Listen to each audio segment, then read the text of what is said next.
billboard, on a backdrop or banner behind people, you're looking at? Something is there to stop people from these things. Machuku, thank you once again. Thank you. I really enjoyed talking. And we need to put them to positive use in a matter that would create economic impact as well.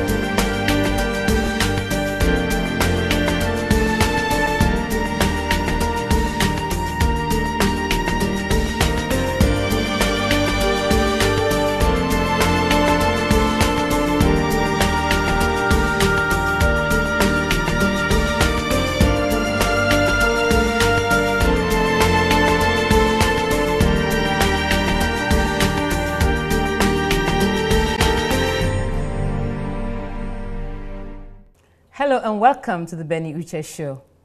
I'm so excited that you could join us today. I know your schedules are busy, but I can assure you for every second you're with us today, it's going to be worth it.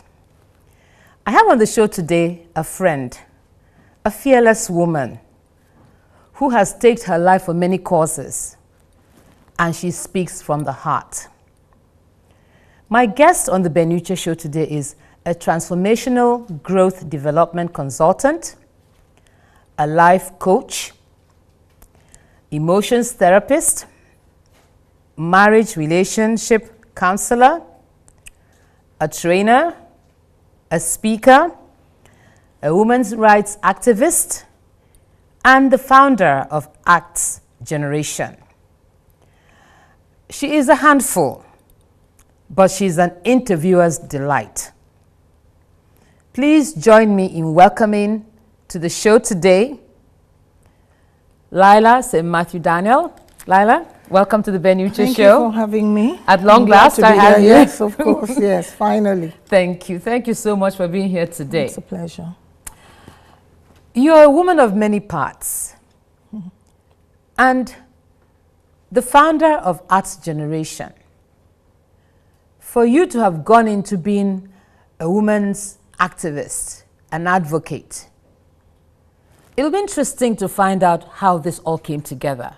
Tell us, for the interest of our viewers, for some of those who have not seen you leading protests on TV, who exactly is Laila St. Mathew Daniel, and how did you get into women activism? That question is quite broad-based, you know. I call myself a melting pot of many parts. Interesting. But I'll take the question which will lead us to other things. Personally, I do not like injustice. Personally, I do not like it when people are taken advantage of, no matter what it is. And personally, especially because I'm a woman, women and children causes.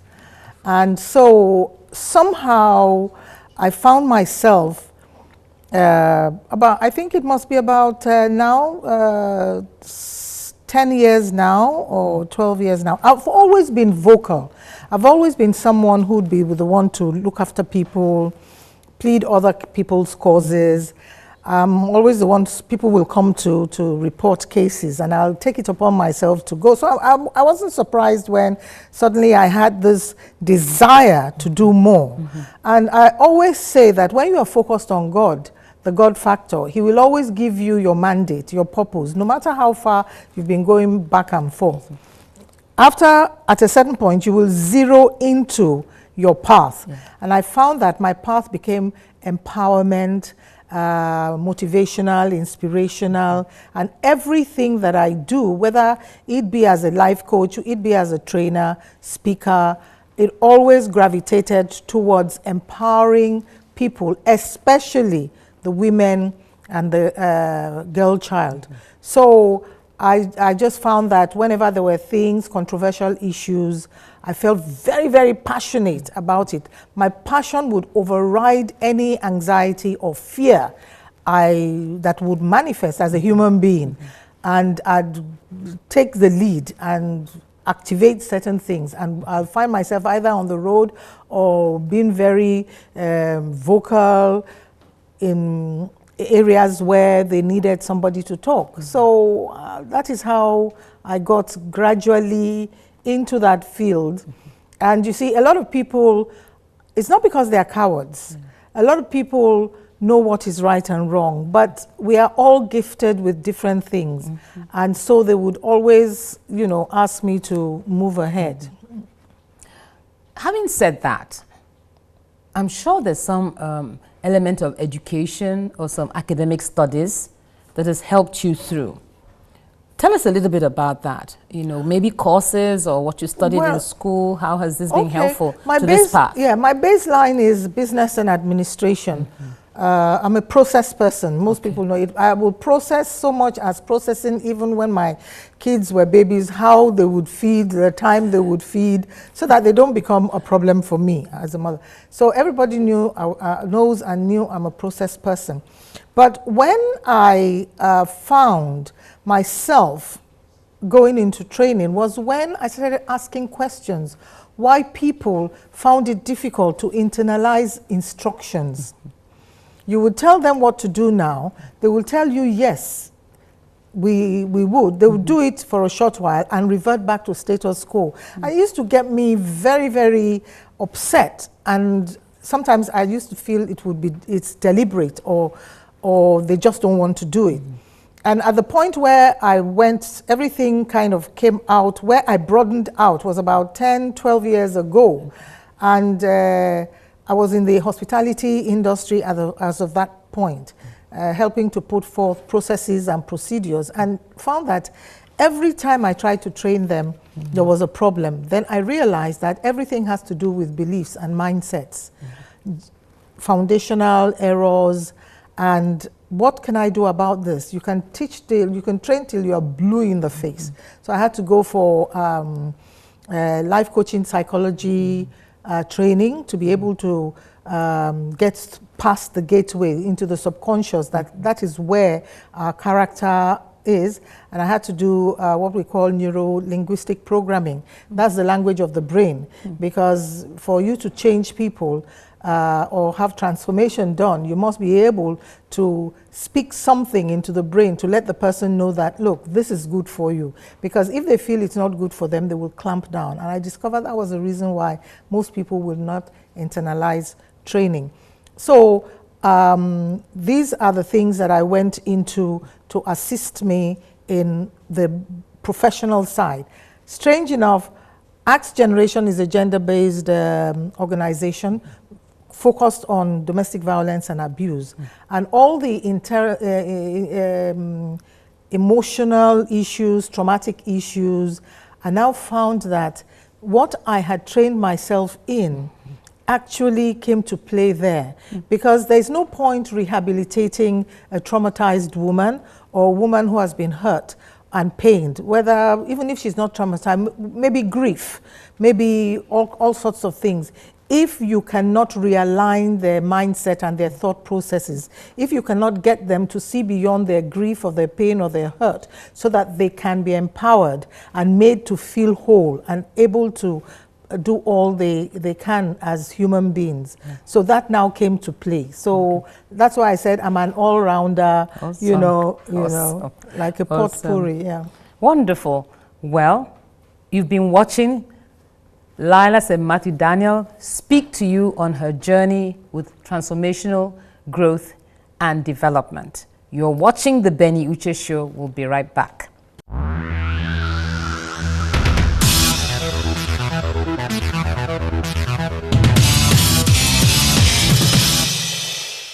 Welcome back. You're still watching the Benny Uche Show. Before we went on the break, just in case you're joining us, my guest is Laila St. Mathew Daniel, a gender advocate, a gender issues advocate, so to say. And this is one woman who carries the causes of other people in her heart and in her hands. Laila has told us before the break how she went through the process, the trainings, the motivation, how she got to where she is today. But then I know I said at the beginning of the show that some of you have seen her leading protests on TV. I would like to find out from Laila, this fearless spirit that you have, known to have led a lot of protests that have metamorphosized into, you know, huge things that are like bigger than you right now. I'm talking about how did the Chibok girls protest start? What role did you play in that? Well, talking about the fearless spirit very quickly, I meet people I went to school with in secondary school, and they are very surprised that I had this in me. And the way I evolved, I realized that in every person, there is the unique you.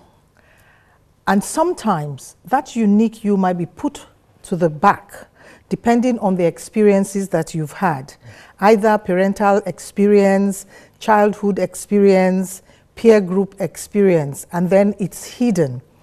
I was known to be very, very shy.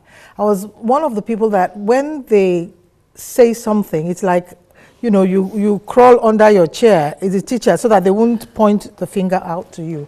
But I now found that suddenly I became even bolder and bolder and bolder, and that emboldened me to have this near fearless spirit.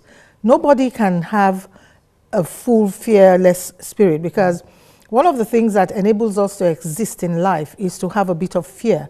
That helps us in the fear or flight timing when, if anything, comes through. Now, coming back to the Chibok Bring Back Our Girls situation, I remember that I used to be very incensed whenever I heard that women were kidnapped or abducted in the northern part of our country. But I felt a little bit incapacitated because I'm not a politician. I don't hold any position of authority. And we just talk amongst ourselves, activists or concerned citizens, or when we are just talking. But on this fateful day in February 2014, when we woke up and discovered that about 43 or 53, the numbers are not quite clear even today, of young little boys were slaughtered in Buni Yadi overnight by members of the Boko Haram sect. I got so upset as a mother as well, not just as a concerned citizen or an activist, but as a mother. I just couldn't comprehend. And I decided, I remember it was a Tuesday, and I decided we've got to go on the road. Everybody's so afraid to come out and talk about what's been happening. Mothers, I decided to target mothers. I said, mothers, enough is enough. We have to go on. I put it out on my Facebook, and I said, mothers, this could have been you. It could have happened to anybody. And I'm sure there are some children from other parts of the country that were there, because it wasn't just a predominantly northern school. It's a federal government college. And you know how my first daughter, years back, was in federal government college in the Middle Belt area. So I then put the call out, and I said, let's go on the road. I was a little bit, you know, not too sure. I was a little bit afraid too for reprisals. You don't know where reprisals can come, that, oh, you people want to go on the road. But I had this inner conviction that was not just me. It just took me over. And then I put it out, and I called one or two CSOs and NGOs. I said, look, we're going on the road. Are you ready to go on the road with me? You know, there were people who were not too sure. They were anxious. And I said, well, I'm going. If you want to go, fine. Then suddenly I began getting calls from outside Lagos. How can we join if we're not there? I said, okay, what you can do is gather women together too and walk to a prominent place, either a human rights office or a government office. And what I want you to do is wear all black so that nobody says that there's any funding or financials concerned. Have a placard, wear black, take your water, very calmly, do not antagonize the police or anything. It's a peaceful protest of enough is enough. Government, what are you doing about this sect and how it's affecting the women? They're being taken away, children are being slaughtered. And before I knew it, it gathered momentum. So I came out, being a process and procedure person, as I said, I came out with a process that if you are going to be part of this, these are the captions that can go on your cardboard. Nothing inciting. You must not abuse the government. You must be unemotional but focused on your message. And I gave out about 25, points. It wasn't just me. I had called, as I said, some of my counterparts. I believe in collaboration and synergy, and we all picked out the tags to use. Then I put down again another process of how they should go. Stay by the sidewalk, do this, do that. You understand? If you are accosted by any law enforcement officer, be very polite. What we are trying to get across is government, the women are not happy. It could be anybody. So on this faithful day, it was the 6th of March. And because the situation happened on the 25th of February, and it was the 6th of March, and 2 days before the 8th, which is International Women's Day, which was very fantastic. And 8:30, we all went on the road, and it was fantastic. It was in 7 states. 7 states picked it up. UK picked it up, and some people in the US, but our timing, but the fact remains that it started off something. One thing I've realized, Benny, is I seem to be a visionary. I seem to be, it took me a while to understand that I'm a seed sower. It comes up, I sow the seed, and then it moves off, it blows out. So I saw this, we went on the road, and it was fantastic. We initially nearly had a situation in Abuja because they were not sure. But the night before, I spoke to the police and I said, we're just a peaceful group of women, mothers, sisters, and men too were part of it. All black, take your water, and it was very, very peaceful. And all we called out for was that we need action, because before this, we were not seeing action as such. And I'm glad to say that after that was when it became more rampant that we were being told the army was moving, because I do know that a week after, there was a battalion that actually moved on the way to Sambisa. And for us, that was good. And from then, the government was reporting more, they are here, they are there. I know that there were some stories whereby it was not quite right when they said they've taken this, they've taken that. Now, after that, we now sat down. I now sat down because whenever any place wanted to be joined, I'll say, pick a coordinator so that there is a coordinator, and I would. And in my office, I became like a mini Pentagon. I was coordinating 10, and that was when I met the former Ekiti State First Lady, Irelu Bisi Fayemi, who is a frontline activist too, and a gender specialist. And I was so shocked, a very unassuming woman. She ran with, it was 2 days before that I got a call that the Ekiti First Lady wants to be a part of it. I said, really? So she mobilized, and she was on the road and obeyed, all black. Nothing, no government insignia or anything, and they just had cardboards with the notations that we had. So when we finished, I now said to myself, okay, from 5 of the states that were really prominent, I called them, I said, let's form a small group that whenever anything to do with women and children come up, we can come together and brainstorm. Remember, I said I have a way of moving by myself. Forming like a coalition. Yes, so form a little coalition that maybe, so I said, fine. Lo and behold, 2 weeks later, 3 weeks later, we woke up on the 25th and 200 plus girls had been abducted. What? So I quickly called everybody. I said, what should we do? On my WhatsApp, on email, I said, what should we do? I believe that this is beyond walking on the road. Maybe we should have an international conference. I mean, get CNN and everybody, and we sit down that enough is enough. This thing has to, government has to show its hand and everything. That is where sometimes it doesn't work when you begin to ask people's opinion about things that should happen just like that. And by the time we're going back and forth, there was somebody, 2 of them, were about 7, antagonized themselves. One was from the north, one was from the south. And because I forgot to mention something, during the Nigerian Women Mourn, I remember that people were attacking me that what is our own business? That was after. What is our own business? This thing happened up north.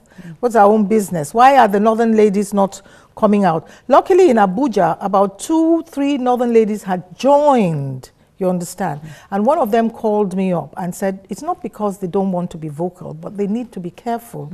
Because at that point in time, everybody was very afraid of what was going on, and people were being targeted, you know, all over the place. And so I came out and I said, we're all one.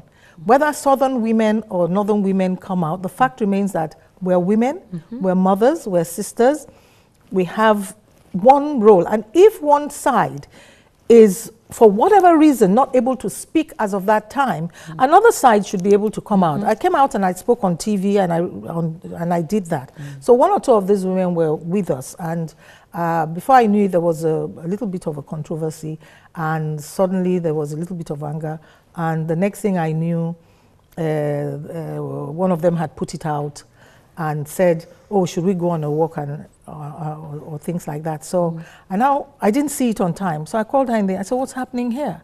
She said, well, you see, I just thought we should, and then it sank into my head that, okay, this is one of the things that happen.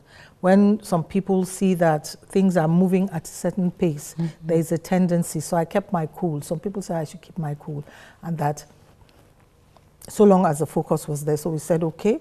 And she said, what name should we call it? At that time, there was a conference in Port Harcourt, and there was a guy, people don't realize that Bring Back Our Girls was this lawyer guy who said, what we want is, it was a conference that was happening, and Bring Back Our Girls. So we now said, okay, let's use that as, not realizing that it was going to blow out, and I said, okay, let's use that as the slogan.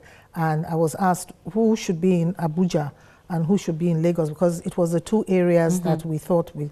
So Abuja, Hadiza Bala was, she was said to have done some things like that, and Lagos, somebody else. I said, no, I won't lead Lagos. I'll just be in the background and give them so I sowed the seed, so and Abuja the seed, took it Abuja took it up, Lagos took it up, and then it had a life of its own. And absolutely. for me, that was fantastic. It's not about who's leading. And luckily,